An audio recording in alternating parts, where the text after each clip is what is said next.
បា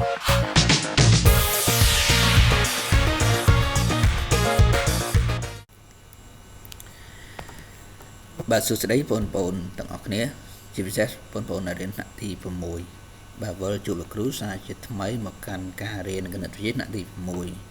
ចឹងនៅក្នុងវីដេអូនេះលោកគ្រូនឹងលើកយកអំពីមេរៀនទី3វិធីបូកនិងវិធីដកចំនួនទស្សភាគបាទតោះ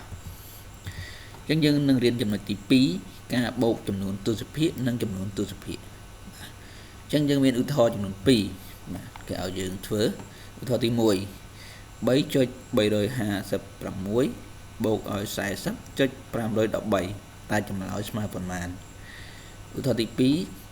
163.251 បូកឲ្យ 32.8 តែចម្លើយស្មើប៉ុន្មានអញ្ចឹង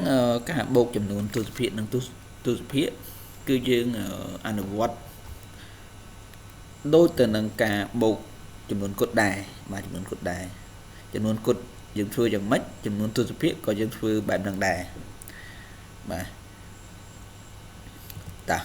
យកចំណុចឧទាហរណ៍ទី1យកមកធ្វើបាទ 3.356 បាទបូកអញ្ចឹងចំពោះការសរសេរជាជួរឈរវិធីបូកចំនួនទស្សភាគគឺយើងសរសេរបាទចំណុចឲ្យចំចំណុចបាទលេខឲ្យចំលេខបាទខ្ទង់រាយចំខ្ទង់រាយខ្ទង់ភាគ10ចំខ្ទង់ភាគ10បាទនេះហៅខ្ទង់ភាគ10ភាគរយភាគពាន់បាទអាក្រោមដូចគ្នាដែរភាគ10ស្មើភាគ10ភាគរយស្មើភាគរយភាគពាន់ស្មើភាគពាន់បើសិនមានភាគម៉ឺនគឺស្មើភាគម៉ឺនដូចគ្នាអញ្ចឹងទៅ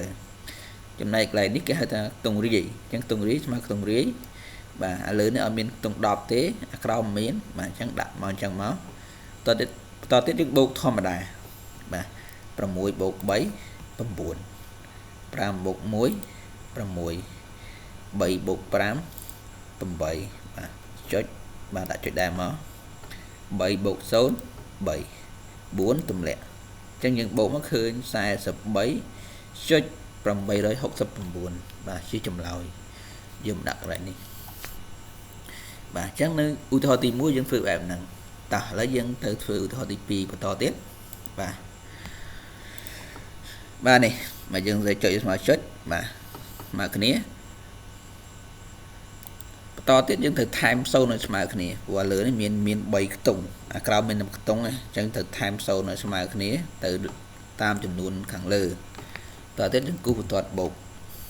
បាទ1បូក0បាន1 5បូក0បាន5 2បូក8 10សេលេខ0ត្រាទុក1បាទចុចមកចុចបាទ1បូក3 4 4បូក2 6 6បូក3 9បាទ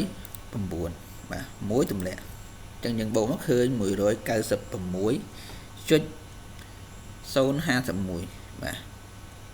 បាទនេះជាការបូកចំនួនទស្សភាគនិងចំនួនទស្សភាគតោះឥឡូវយើងទៅមើលបញ្ញត្តិមួយបាទបញ្ញត្តិដើម្បីបូកចំនួនទស្សភាគនិងចំនួនទស្សភាគយើងត្រូវបាទយើងត្រូវធ្វើយ៉ាងម៉េច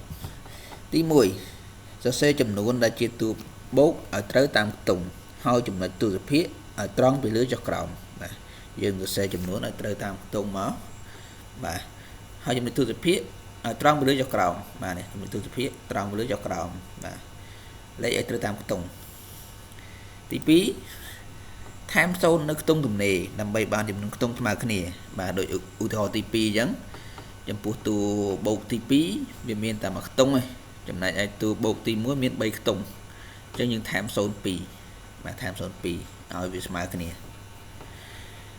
ទី3បាទធ្វើប្រមាណវិធីបូកដូចចំនួនគុតដែររួចដាក់ចំណុចទស្សភាគនៅផលបូកឲ្យចំទីតាំងរបស់វាបាទអញ្ចឹងយើងបូកដូចចំនួនគុតដែរពេលបូកចប់ចំណុចទស្សភាគដាក់ឲ្យចំទីតាំងរបស់វាពីលើចុះក្រោមបាទនេះត្រង់បាទត្រង់លើចុះក្រោមដែរនេះចម្លើយបាទអញ្ចឹងនេះជាបញ្ញត្តិនៃការបូកចំនួនទស្សភាគនិងចំនួនទស្សភាគបាទអញ្ចឹងបងប្អូនត្រូវអានបញ្ញត្តិនេះឲ្យចាំមកបាទតើត្រូវធ្វើយ៉ាងម៉េចដើម្បីបូកចំនួនទស្សភាគនិងចំនួនទស្សភាគហ្នឹងតែឥឡូវយើងទៅមើលបញ្ញត្តិអានបញ្ញត្តិឡើងវិញបាទដើម្បីបូកចំនួនទស្សភាគនិងចំនួនទស្សភាគយើងត្រូវ បាទមាន3ចំណុចដែលយើងត្រូវចាំទី1សរសេរចំនួនដែលជាតួបូកឲ្យត្រូវតាមខ្ទង់ហើយចំណុចទស្សភាគឲ្យត្រង់ពីលើចុះក្រោម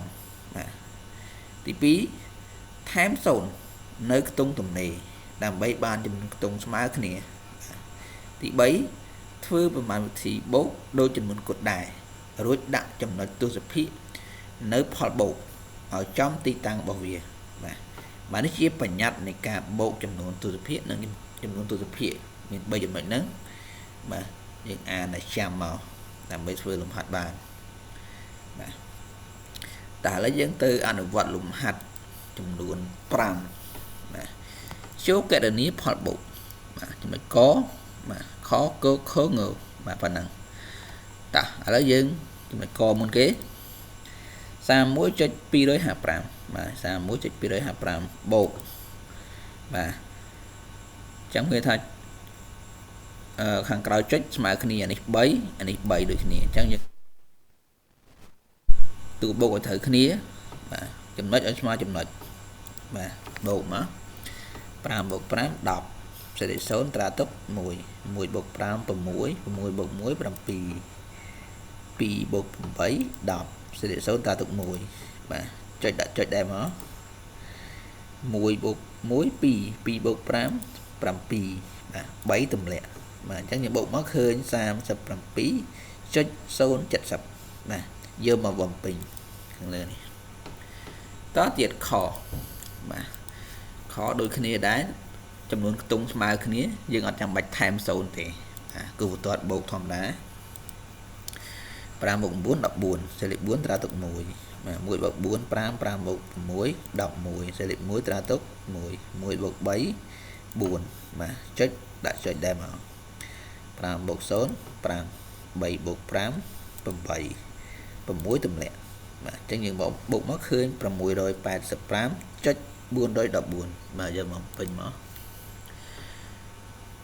ចំណុចគោបាទអញ្ចឹងខាងក្រោមនេះមិនទាន់ស្មើខ្ទង់ខាងលើទេអញ្ចឹងយើងថែម0ឲ្យវាស្មើគ្នាតែម្ដងបាទបូកធម្មតា5បូក0បាន5 7បូក0បាន7 2បូក3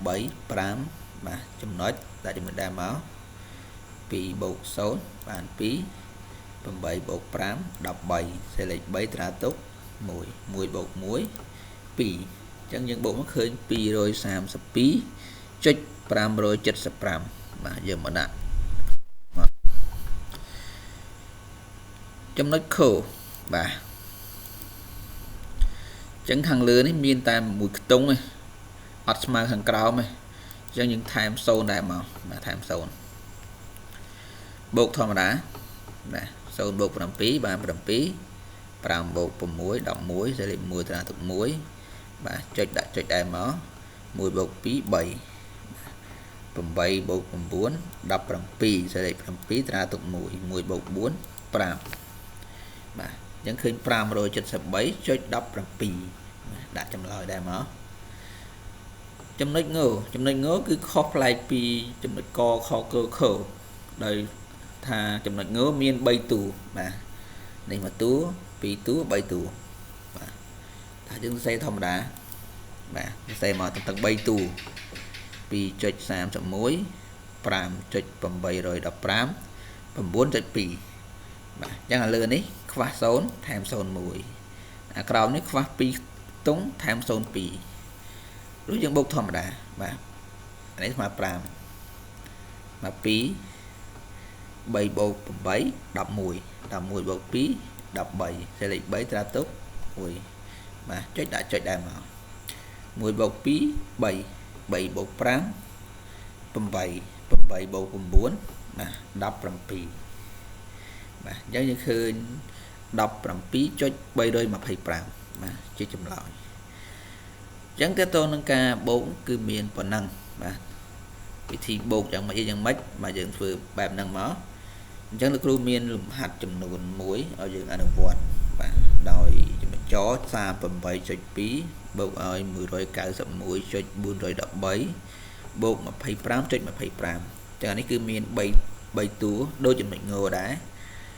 វិធីនៅក្នុងការបូកគឺដំបូងយើងត្រូវទៅសេជាជួរឈរឲ្យត្រូវតាមខ្ទង់ចំណុចស្មើចំណុចបាទខ្ទង់ណាខ្វះលេខថែម0ឲ្យវារួចយើងបូកធម្មតាបាទបាទអញ្ចឹងតើតើនឹងការបូកចំនួនទស្សភាគនិងចំនួនទស្សភាគគឺមានប៉ុណ្ណឹងបាទគេបូកបែបហ្នឹងបើសិនជាបងប្អូនមានចម្ងល់តើតើនឹងការបូកនេះបងប្អូនអាច comment សួរលោកគ្រូបានជួបលោកគ្រូនៅវីដេអូក្រោយបន្តទៀត